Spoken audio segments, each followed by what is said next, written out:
Okay, so at the end of the last lecture on heat engines and refrigerators, we established a couple of statements regarding the second law, but they were qualitative statements. They didn't give um, quantitative limits on the efficiency of those devices. Okay, they simply stated, if you remember, that um, uh, refrigerators, for instance, require work input in order to draw heat from a cold temperature reservoir and reject it to a hot temperature reservoir. All right, but it didn't say how much work it required. And then, that's same thing for a heat engine. It simply stated that the thermal efficiency has got to be less than 1, but it doesn't. We didn't set a limit. Um, we didn't set a quantitative limit on how low or what the theoretical maximum actually is in accordance with the second law of thermodynamics. So we're going to talk a little bit about that now. We're going to set those quantitative limits on the efficiencies of those devices. Okay. To do that, we have to create some idealized, theoretically most efficient processes. Okay. And they turn out to be what's called a reversible process. Now, I'm not going to go into a whole lot of detail defining it, but I will give you a sense of how to identify one if you see it. Okay. And what a reversible process is, it's an idealized process. These things do not exist in nature. Okay. However, they are easy to analyze because of their sort of relative simplicity, and they we can compare once we've established that analysis, we can compare actual processes to these idealized ones and get a measure of how efficient our actual process is. Okay, compared to a the theoretical maximum, and not just uh, you know theoretical maximum in accordance with the second law as well as the first. Because the first law would simply state that the maximum efficiency of a heat engine would be 1. That's what the first law. If you didn't know about the second law, you would make that assumption. However, when the second law comes in play, that efficiency is lowered, and now we would like to make realistic comparisons between our actual device and the theoretical maximum that's uh, that's consistent with both the first and second laws of thermodynamics. Okay, so a couple of examples of reversible processes. We have the frictionless pendulum, and this is probably the most intuitive one. In the absence of friction, this pendulum this pendulum would not dampen out and come to a halt, right? As such, the amplitude stays the same. Another way of saying that is that I could run this. If I took a video of this particular pendulum and I ran it forward or backwards, you wouldn't be able to tell the difference. You wouldn't be able to tell the difference if it were running forward or backward in time. Okay, and so that's what I like to use as a sort of the benchmark in order to distinguish a reversible from an irreversible process. It's kind of an intuitive hand wavy thing, but we don't need to get into much more detail than that in this course. All right. Another couple more relevant examples would be um, if we were transferring heat through an infinitesimal change in temperature. So if I have two objects that are essentially the same temperature, and I push an infinitesimal amount of heat between the two objects, uh, that would be a reversible process. Okay. Well, if you think about the alternative, if I had a difference, a noticeable difference in temperature, and you'd be able to tell which direction the heat was flowing. If the hot one were heating up, you would be able to tell that so say I had a thermal camera if I have a thermal camera on these two objects, and this is, you know, spontaneously this one starts to get hotter as this one gets colder, you would understand that uh, that the video is being played in reverse. I.e., if the temperature difference between the two objects increased, you would understand that the temperature, or that the video is being played in reverse. However, you know, the forward is obvious. They would approach each other. The temperatures would approach each other. And in the limit, if the temperatures are essentially the same, if the difference between them is infinitesimal, essentially zero, I can push a tiny amount of heat back and forth and you won't be able to tell. Now that already starts to key in on the idea that this is a hopelessly impractical thing to do, right? I'm pushing essentially zero heat between objects of the same temperature. It's going to, you know, it's going to take an infinitely long amount of time to do any appreciable heat transfer between the two. All right, so, but this serves as a theoretical limit for a process, a theoretical limit for a reversible process, I guess. And another one would be equilibrium, what they call quasi-equilibrium expansion and compression. Meaning, if I have a fluid of some sort in a piston cylinder device, for example, I apply a infinitesimal amount of work and extract an infinitesimal amount of heat such that the contents never lose equilibrium. All right, so again, we're talking about infinitesimal amount of work and an infinitesimal amount of heat. So again, hopelessly impractical process, but serves as an idealized theoretical limit for us.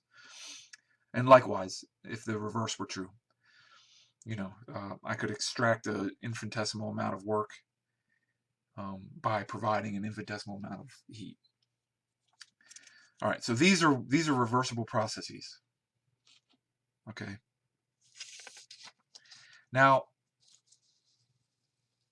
I guess Carnot, I'm not sure when he was alive or where he lived or whatever, but this was an individual, Carnot, I guess French probably, probably in the Industrial Revolution. However, he was focused on you know, what would be the theoretical limit of a heat engine, you know, that's consistent with the second law. So what he did is he generated a cycle that consists completely of reversible processes, and they are these processes. Like we have a piston cylinder device. It's in contact with a hot reservoir, and the contents of the device, you know, either a gas or a fluid of some sort, is also at that temperature. So they're at the same temperature, and I input a reversible heat transfer here. Because they're at the same temperature, I can get a reversible heat transfer. And I do it in such a way that I extract work in the same sense, in the reversible sense that we just discussed. All right, so the system is never out of equilibrium, and so we have a reversible isothermal expansion. All right. At some point during the expansion, the system is insulated, and so no more heat is able to transfer, but I continue the expansion in such a way that the temperature inside the system drops from the hot temperature down to the low temperature. Okay, down to a lower temperature. And that's called reversible adiabatic expansion because it's insulated, there's no heat transfer.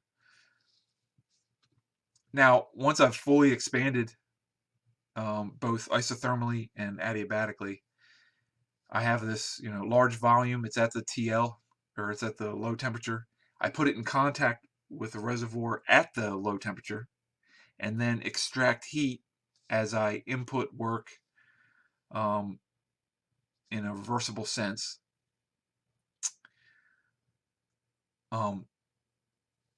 And the purpose of these two steps is really just to return it back to the original state so that I can continue the cycle. All right. So I do reversible isothermal compression, and then at some point I provide the insulation and compress the system until it gets back up to the high temperature, at which point I put it back in contact with the high temperature reservoir and the cycle continues. All right. I can plot that on a PV diagram and it looks something like this. This is the Carnot cycle.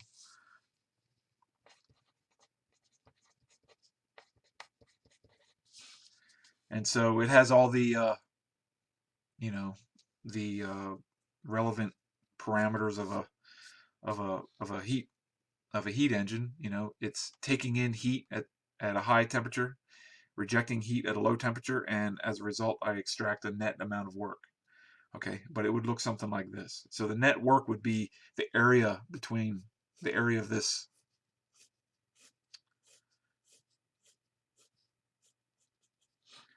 space on a PV diagram. Okay, now there's some observations to be made from the Carnot cycle. Once he put this cycle together, he made some observations, or some people that came behind him made some observations. Somebody made some observations, right? And we've already discussed that the Carnot cycle represents the most efficient cycle allowed by the second law between the two reservoirs. So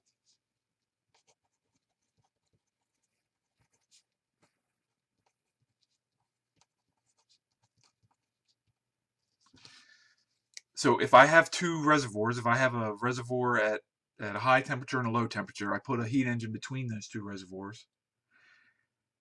The Carnot cycle represents the most efficient cycle. I would be able to extract the most amount of work from a Carnot cycle. You know, that's the theoretical limit. All right. So some of the observations from that, and I'll show you some calculations here in a second, but it was observed that the ratio in the heats is equal to the ratio in the temperatures. And this is only true, obviously, for when temperature is expressed in the absolute temperature scale, or in Kelvin.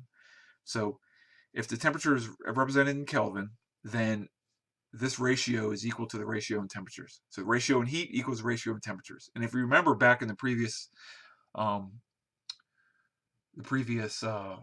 lecture, I expressed these quantities of interest with any heat pump.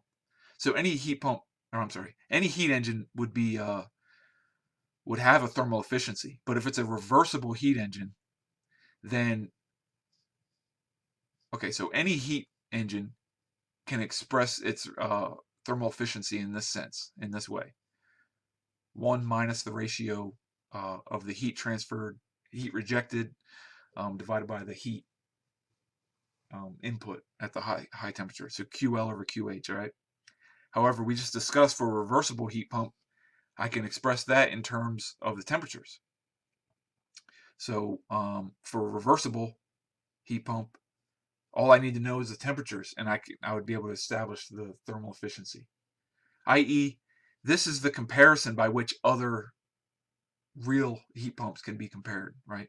If I know the temperatures of the reservoirs, I can calculate the highest theoretical thermal efficiency and compare my actual heat engine to this theoretical maximum. All right, and then same for the COPs when I reverse that cycle. If I reverse the cycle, you remember I can go from being a heat engine, I can reverse the cycle completely and turn it into either a heat pump or refrigerator. The details are in that previous lecture. But in the reversible case, like if I were to if I were to reverse a Carnot cycle, i.e., I would run it in the opposite direction. Like I'd go from state 1 to state 4 to state 3 to state 2, state 1. You follow what I'm saying? Then I would be rejecting heat at the hot temperature, and I would be accepting heat at the cold temperature. And as a consequence, I would need to input a net amount of work. All right, so that's the basics. Any thermodynamic cycle I can run in reverse and turn it from a heat engine to a refrigerator. All right, And so therefore, the measures of efficiency for the refrigerator is a COP. If you remember in the previous lecture, we were able to write it in terms of that ratio of heat again. And so now the maximum theoretical COP for a refrigerator is given by the ratio of temperatures minus 1, and then, inverted. Likewise, for the heat pump, this ratio of heats can now be represented by the ratio in temperatures if it's a reversible heat pump. All right. Now, as a concept, I mean, this flows straight from this, that if I subtract the ratio of heat, the heat over temperature at the hot side minus the heat over temperature at the cold side, I would get a 0. I would get 0. All right. So another way of stating that is if I integrate this ratio, the heat over the temperature, over the cycle. If you're not familiar with what that means, like I'm going to integrate it from state 1 to state 2 along this curve, and then along this curve, and then back along this curve and up this curve. All right, so around the cycle. And so at some point here, it'll have a positive sense, right? Because the heat is coming in. Here, it's going to be 0 because it's adiabatic. The state between 2 and 3 is adiabatic, right? So here, the Q over T is going to be positive, then it's going to be 0, then it's going to be negative, and then it'll be 0 again, right? And it turns out that if I divide the heat by the temperature, they those two things are equal. So in other words, this quantity that we define and we give the symbol S is only a function of state. Okay, it does not matter. It does not depend on the path. So basically, I could choose a different path, and rather than an isothermal path, I could do some other crazy path between states 1 and 2. And when I get there, the change in entropy is going to be the same as it was along this path. Okay, so entropy is a state variable, just like the pressure, just like the temperature, just like the enthalpy, just like the internal energy. Entropy is a state variable, and it's given the symbol S. Okay, so this is what we define as entropy. Okay, if you go onto Wikipedia, or if you go into a lot of other popular science or something like that, there are a lot of different definitions for entropy.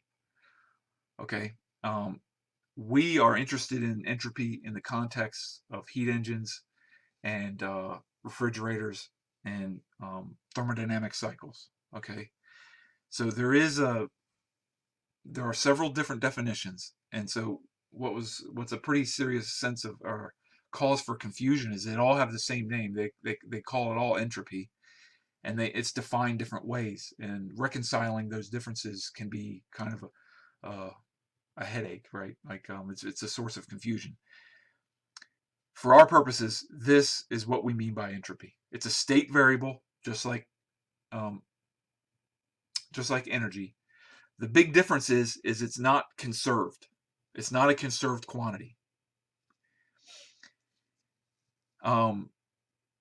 Entropy is generated all the time. In fact, it ties back in to the second law. Another way of stating the second law, it turns out, is that the entropy of an isolated system always increases. And just to give you some hand-wavy example of the increase in entropy, if I have two objects, just from a standard heat transfer process, I have two objects, a hot object and a cold object. I put them in contact with one another. All right, so heat is transferred from the hot object to the cold object. The entropy that leaves this system at this boundary, at this interface,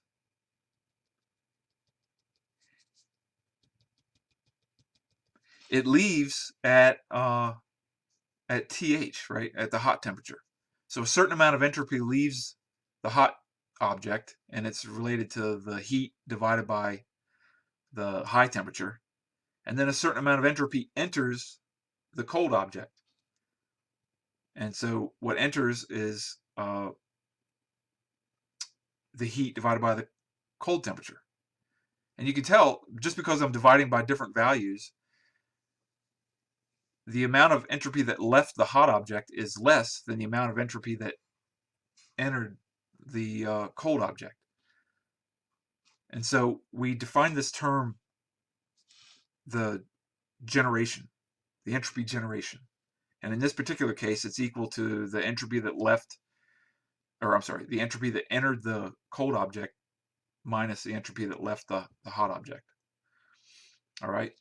But it turns out if I have an isolated system, this S-gen always increases, or is always greater than 0. So if I isolated this system, i.e., if I consider this is the entire universe, all right, it's completely isolated. It's not in contact with anything else. No entropy cannot leave or enter the system. So this is an isolated system.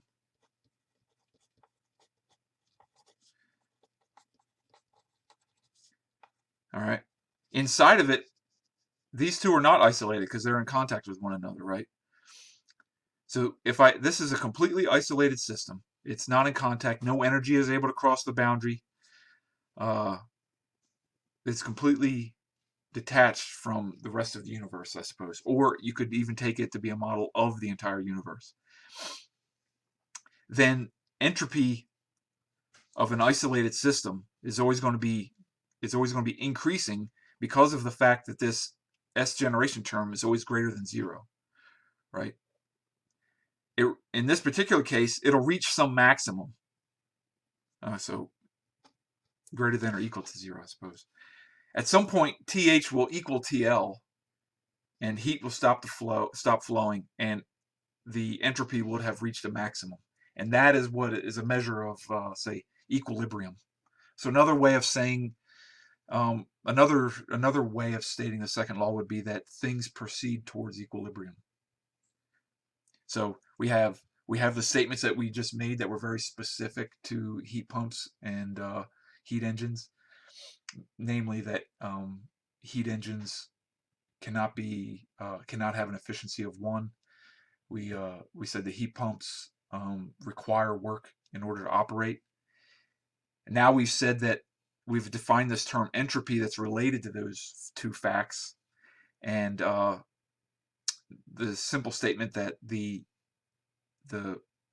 entropy of an isolated system always increases. That's another way of saying it. Or we could say that the entropy generation in an isolated system is always greater than or equal to 0. And what generates entropy is exactly these what they call the irreversibilities. The things that real systems have that these don't have, the reversibilities, i.e. friction. Friction is a reversibility.